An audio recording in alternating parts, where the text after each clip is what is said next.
Welcome to today's podcast, sponsored by Hauser's Dover Apothecary, hausershealthcare.com.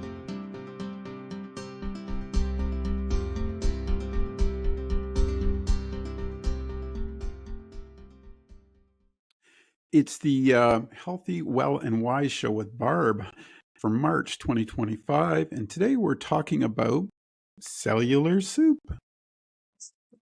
Hey, Dave. Yeah, not celery soup, cellular soup. Celery. We could talk about celery because that's just all water, and you kind of need that, don't you? Well, we absolutely do need water. And when it comes to the cells of the body, it's where a lot of things can start to go right or wrong for people. Too much water dilutes different critical nutrients and your minerals and your electrolytes. Not enough water, and that cellular matrix, and so when we talk about cellular matrix, there's nutrients going into our cells. So that's intracellular, and then extracellular is the things that are supposed to leave the cells. So toxins, waste products, things like that. So if somebody's not hydrated enough, then that interplay simply isn't happening. And that influences every other function in your body.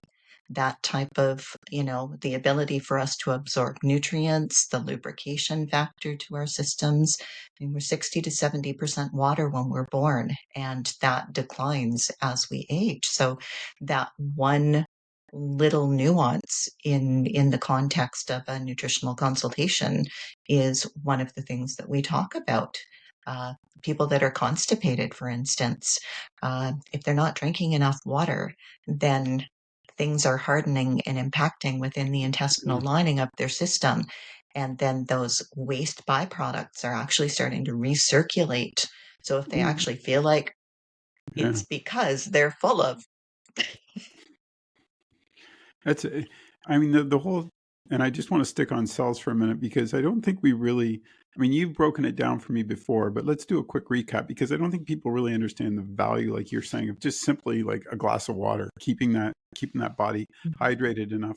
And I like the part where you said about the cells getting rid of the waste. Now, does that happen every 24 hours? Like, does the cell constantly removing waste?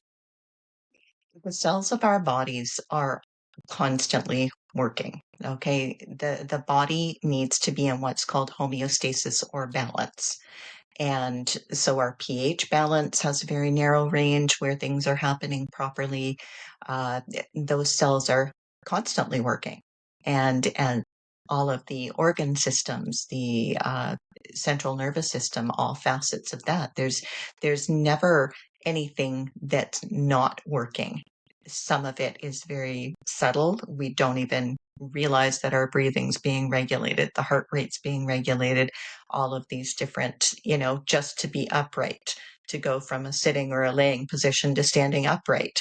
The checks and balances, it's absolutely wondrous and phenomenal what has to happen for these things to happen. So yeah, when it comes to the level of water in our cells, and then the quality of the nutrition or the fuel that we're putting into our bodies from our food, when we combine those two things, um, if there's a deficit anywhere in there, the body is always trying to correct that. So Ah, it's never yeah, shutting off. During sleep, our sleep time is when the body is doing its cleaning and repair. yeah. So if somebody's sleep is dysregulated due to stress levels, due to poor sleep hygiene in other ways, too much, going on in their minds, perhaps they're very affected by the EMFs from their Wi-Fi. There's so many things that can impact the quality of our sleep. And that is so detrimental. It's causing so much damage. And then so you start the next day with that deficit that your body's always trying to bring back on balance. Because the wonder of it all is our bodies are self-healing Yeah. in the right climate. And the things that we do in our everyday, and that's what I try to do in my practice, is try to educate and empower people to understand that, and I don't want to call them habits, right? Because Yeah. it's our nutrition, it's our lifestyle. But we can either work for our body or we can do things continually against our body. But your body at that cellular level, it's just those intricacies matter because there's the environmental factors, but then there's also the intrinsic. And that's where the cells of our bodies are coded from our genetics. Right. And that's when things can be turned on and turned off. And I will allude to that in the article because I'm having some issues with some autoimmune problems myself. Uh, it's even when you're trying to do everything right, sometimes, your stress levels or other things just create that fulcrum point. And of course, being over 60, uh, Shh, there's, don't give it away. there's stuff going on. So, and I mean, I'm always researching. I'm always, because it fascinates me. It just blows my mind. The more I learn, the more I realize I don't know and want to know.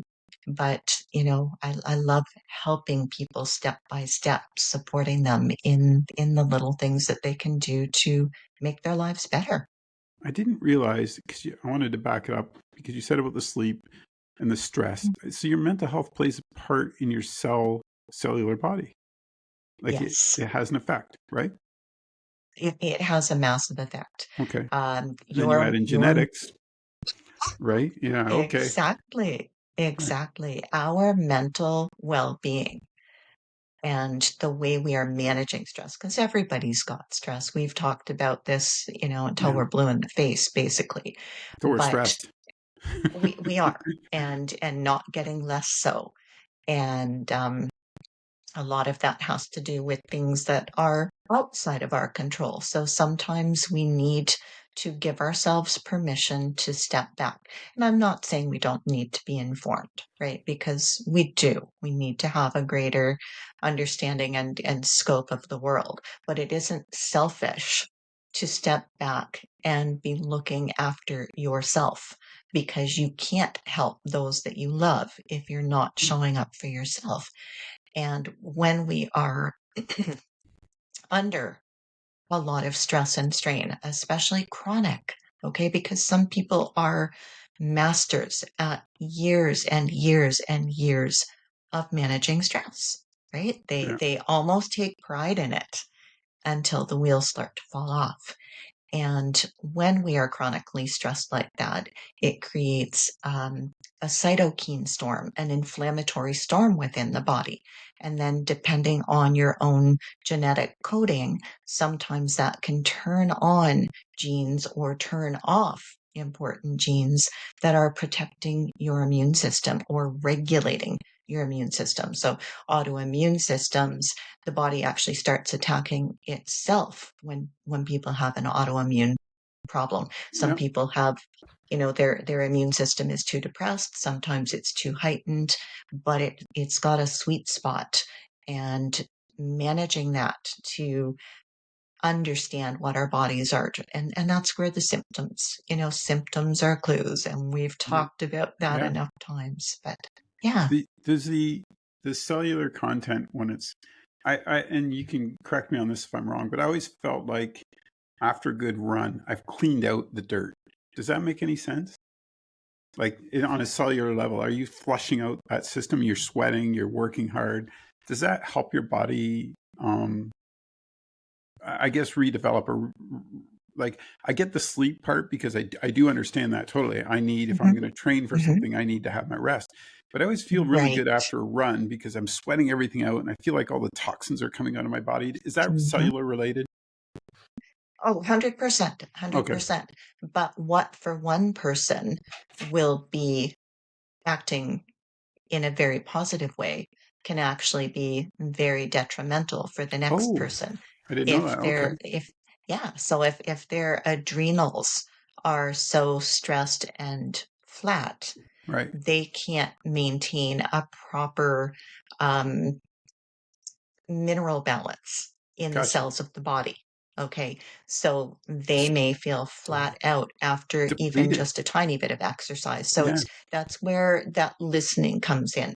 Okay. Activity is critical, right? Because all of our circulatory Right. potential, the ability to move that waste out of as that really rejuvenates you, that could flat out the next person if their system isn't capable of that for whatever reason. So it's important to know ourselves in that respect. As a rule, physical activity is a wonderful release of Yeah. endorphins, Yep. and that's a stress relieving cascade.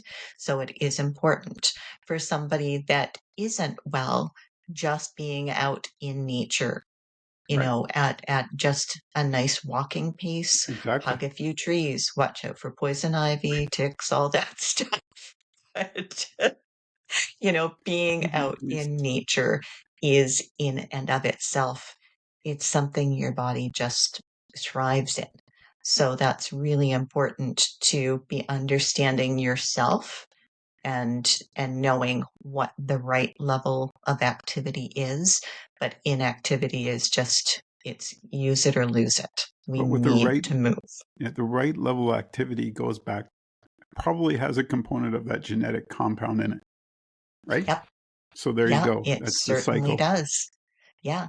And subtle things like our blood types, right? Yeah. Different activity will be better for different blood types. If somebody's blood type O, for instance, if in a good situation, give that person an axe and chop down trees, and Wait a minute. it's a in a balanced state, it's a very physical blood type, and they're the ones that meditation and Yeah. slow types of things, they kind of bridle against that because they do better in a movement and activity state. The wheels kind of come off mentally when somebody that's type O, if they're laid out. Okay, if they cannot be physical, then the hamsters totally get loose in the brain. It's a bad scene. Type A, for instance, they do well with Tai Chi and meditation and yoga, and they do better with interval activity, but they need that rest period after doing something really, really physical. And it's really fascinating throughout the different blood types. And when we look at the genetics and the nutrition and all of those elements, it's quite delightful um, to learn the different nuances that way. I want to touch base. So one more question, because I think you're such a big component. One of the things you always bring up to me, and I always enjoy that part, is getting out and getting sunlight. That's another Yeah, cellular, isn't it? Let's talk about right. that. Yeah, yeah. We have very few fat soluble nutrients in our system, Okay. and vitamin D is one of them. There's a reason that our bodies store vitamin D, vitamin K, vitamin A, and vitamin E. And those nutrients, those fat soluble nutrients, oftentimes there's a lot of interplay with the liver, but our exposure to sunlight is critical for our bodies to produce vitamin D. And that vitamin D helps our mood, it helps our bones, it helps, it's the vitamin that acts like a hormone. But when it comes to the mood, especially, between November and February, it's no wonder we see so many people low mood, stressed. They call it seasonally affected depression Yeah. disorder, but it also is part of our immune system. And low levels of vitamin D is the correlation with different cancers, with different autoimmune conditions such as MS. Like we see it in geographic locations where these different autoimmune processes are much more prevalent, and that's why.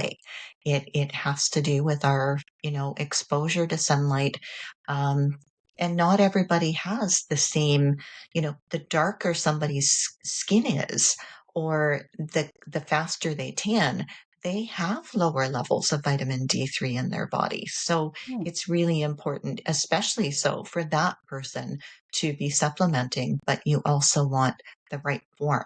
And, hmm, there's a lot to know about vitamin D. It's quite fascinating. But that sunlight on the skin triggers a response, and it's if somebody's concealing themselves from the sun, or they're using sunscreen all the time, they're not optimizing, and we have the ability to produce 20,000 international units of D in our bodies in a day.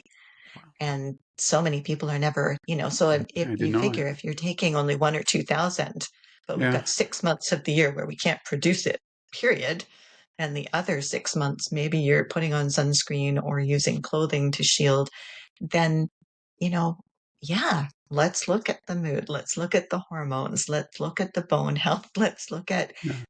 the immune system, because it matters. I think, yeah, and I think you're so right on in the middle of winter, it can be -15. If the sun's out, I'm out there. I just, it's almost like you're craving it. And I think that's Yeah, maybe, and I could keep going on this one because now I got lots of questions about, because when you and I grew up as kids, we were outside constantly. we were. Hmm. And I wonder if Yeah. if you looked at the overall population of today's kids, are they getting enough? Like, I would Mhm. debate they probably are not. And it's just the way society is today. But does that, like, when you're a kid and you spend all that time outside, does your body use that over time, or is it all used up in one blast, or does that sort of stick with you? You know what I mean, down the road. So because vitamin D is what they call fat soluble, it actually does store in your system. Yeah, It helps to tide us over through those darker months. yeah, But yeah, when it comes to our physiological and functional processes, um, and even something, to break it down just to our bone health, yeah. we max out on our potential to build a healthy bone structure by the time we're 35 years old. That's when it starts to actually decline.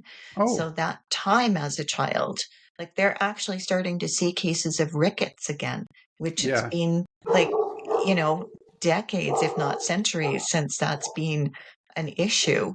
But we can attribute that to the shielding from the sunshine and the not getting out to play, the way that you and I did as children. Too much of a good thing is still too much of a good thing, but Yeah. not enough of a good thing is, we have to find that balance, that moderation and balance. It's all about long-term effects too. Uh, Yeah, Great show today. I think we could revisit thank you. this again, actually, because I got lots of other Mm, questions, but I know I got to let you go, get some work done, and I got to get outside and enjoy the sun, get the doggies walked. yep, Um, I love having the dogs because, it it does feels like push you. -27 this last month, and it's just the dogs don't care. It's like, "Get me out Oh, there." the So, huskies, yep. yeah, he's telling me. Mhm. Thanks for doing this. Take care. We'll talk next month. You too. Thanks, Dave. Thank you for watching today. Our podcast was brought to you by Hauser's Dover Apothecary, hauserhealthcare.com.